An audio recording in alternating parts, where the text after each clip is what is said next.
What's going on, beautiful people? Welcome back to Craniac Gaming. We are back with the Baltimore State Dynasty here on NCAA Football 14.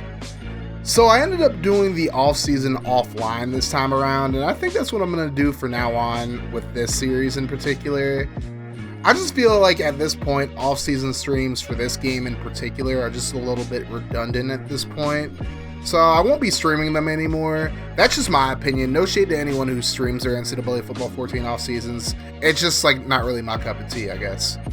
And I could change my mind on that. Maybe I do decide to do them at a different time. But for now, I think I'm just going to keep the off seasons for this series offline.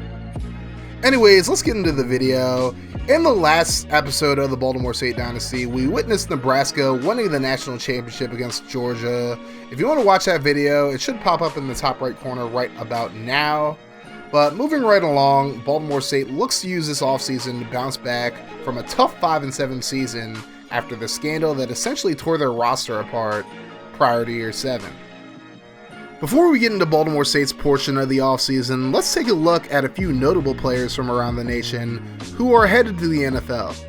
First and foremost, Evan Mcafee, the QB out of Virginia who Baltimore State pursued unsuccessfully a few years ago, is now headed to the NFL draft after a semi-successful career at Virginia. He's projected to be a 7th round pick in the NFL draft. If we make it far enough in the Buccaneers franchise, you could see him in that series. Otherwise, he'll be added to whatever Madden 21 series that I plan on doing. Former Baltimore State running back Bobby Rodriguez, who transferred to Minnesota amid the infamous scandal last offseason, is also graduating. He's expected to be drafted in the late first round, and after a great college career, he looks to make an impact at the next level. A couple of former Baltimore State receivers are also going to be graduating. Josh Bryant, who spent last season in Missouri, is expected to be a first-round draft pick despite missing much of last season due to an injury. Carlos Starks, now with Clemson, is also expected to be a first-round pick. Rigoberto Ramirez is currently listed as undrafted. He's also graduating this year, and he could find his way on to a roster as well. So now we get into signing day, and boy did we get some studs on the defensive side of the football. Defensive tackle William Burns, a 3-star JUCO out of Pottsville, Pennsylvania, was our highest overall player. He could be a guy that starts from day one, as he is a 79 overall starting out. Unfortunately, we did miss out on a few subscriber-made players like Walter Snow and Xavier Hobart, as well as 2 big-name players in Adam Lawson and Albert Melton. We did pick up a few more solid players in halfback Abraham Hall and athletes Chris Roach and Aaron Freeman. Overall, we had a pretty solid haul of players. We picked up 3 athletes in John Harper, Chris Roach, and Aaron Freeman like we mentioned before. We also added a pretty good group of receivers as well, with Quintarius Mathis, Rico Harper, and Luke Reed signing on. Jermaine Malone looks to be the future at guard. And we also signed some pretty good linebackers in Jax Lewis and Josh Jackson. We picked up 3 corners in Ray Johnson, Steve Nelson, and Eric Reed, and a solid free safety in Parker Mansfield. So now you go into training, and one big thing you'll notice early is Rodiani Ferrioni has officially made the move from punter to quarterback. He'll probably be the 3rd-string QB behind Julius Hobbs and Kevin Pride, who are looking to compete for the starting job this year. None of these guys were exactly impressive as the starting quarterbacks, however, as they all combined for 40 interceptions between the 3 of them. Add on to the fact that no quarterbacks were added through recruiting, and this quarterback situation is kind of dire. We'll see how far the improvements for these guys go, but overall, you can't blame some for being skeptical of the quarterback room at Baltimore State. Moving on to running back, and Roman Sanders also made the move to offense. He moves from a strong safety position and will most likely be starting at running back for the Stallions. Colin Mentor is still expected to have a role in the offense, but will most likely be the short yardage back. Will Henley will be the 3rd running back on the depth chart. Matt Harris is the only fullback on the roster, though I expect defensive end Tank Evans to be a 2-way player this year, and he'll probably be playing fullback for Baltimore State. The receivers have improved a lot this season as Jalen Morrison, Damian Rutledge, and Dustin Scott look to take their games to the next level. Zach Hobart heads into his senior year having already established himself as one of the best tight ends in the nation. Travis Pollard should have an increased role in his sophomore year, and senior AJ Coleman, well, we'll see what he can do. Jackson Leger heads into his senior season as one of the most dominant left tackles in the nation, and he's already being projected as a top 5 pick in next year's draft. Neill Harrison looks to have an improved sophomore season after a shaky freshman year.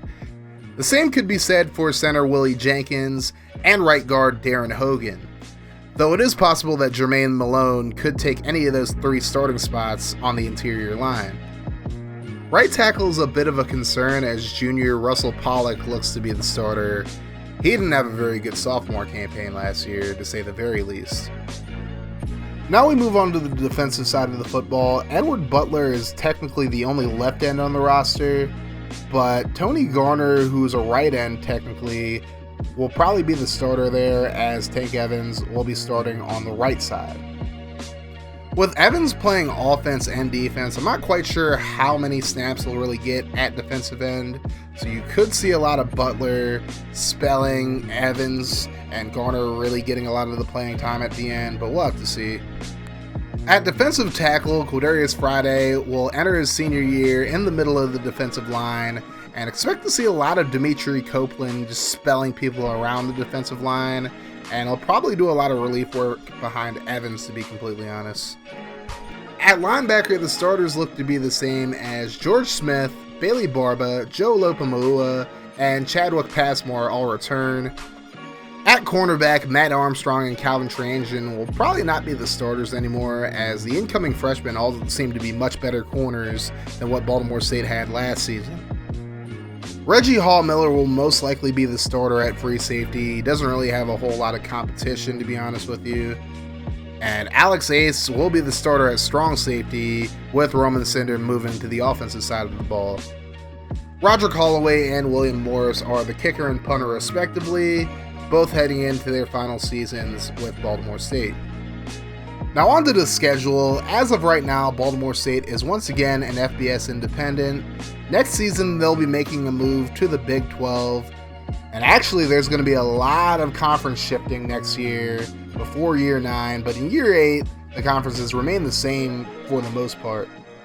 Baltimore State's schedule is not as hard as it was last year, but they do have some tough games, including a season-opening matchup with Fred Kane and the Minnesota Golden Gophers. Kane, of course, was the quarterback for Baltimore State before the scandal. Then Baltimore State heads to Annapolis to play 17th ranked Navy for the first time in this series. I had attempted to get them scheduled in the past, but the schedules never really meshed well enough. So this will be the school's first ever meeting. Then it gets a little easier as the Stallions host Eastern Michigan in their home opener, but then they take on Auburn, who is ranked 3rd in the nation, on the road. Then they head home to host Kansas and then Troy before a Week 7 bye. Then they go on the road for 2 more tough matchups against number 22 Ole Miss and number 4 Florida State, before hosting West Virginia in a rematch of the national championship game from year 6. Then after a Week 11 bye week, they then battle Virginia at home before battling Maryland in the battle for I-270 at M&T Bank Stadium. I couldn't get that game scheduled Week 1 like I usually do, otherwise I would have. To close out the season, Baltimore State's senior day will be against NC State. This is definitely not as tough of a schedule as it was last season, but it's still pretty tough, though this Baltimore State team looks to be a lot better than it was last season. Not that that's saying a whole lot. To close out this video, I'm going to give you guys one more chance to create a prospect. In the comment section of this video, I'll be posting a template. If you guys would like to add a player to this recruiting class, create a player below.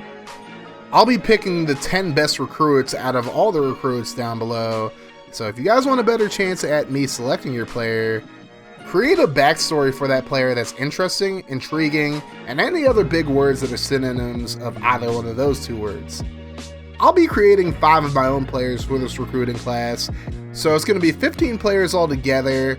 Those 15 players will be in a recruiting special that will happen after the 6th game of the season on the Week 7 bye. As I've always stated, your player has to be a realistic height and weight for his position, so no 5'11", 280 quarterbacks like I mentioned in the video yesterday for the Buccaneers series. And for the sake of realism, your player also has to have a realistic name. If this is your second time creating a player, you can't recycle the name of a player from any other series on this channel. If you're a channel patron, you'll have a higher chance of being selected. That's not a punishment towards non-patrons, that's just my way of rewarding the people who go above and beyond to support the channel.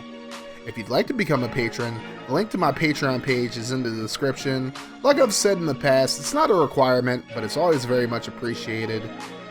I'm looking to get started with recording of the season on Thursday, so you guys have until Wednesday night of this week at about 10 p.m. Eastern to create a player.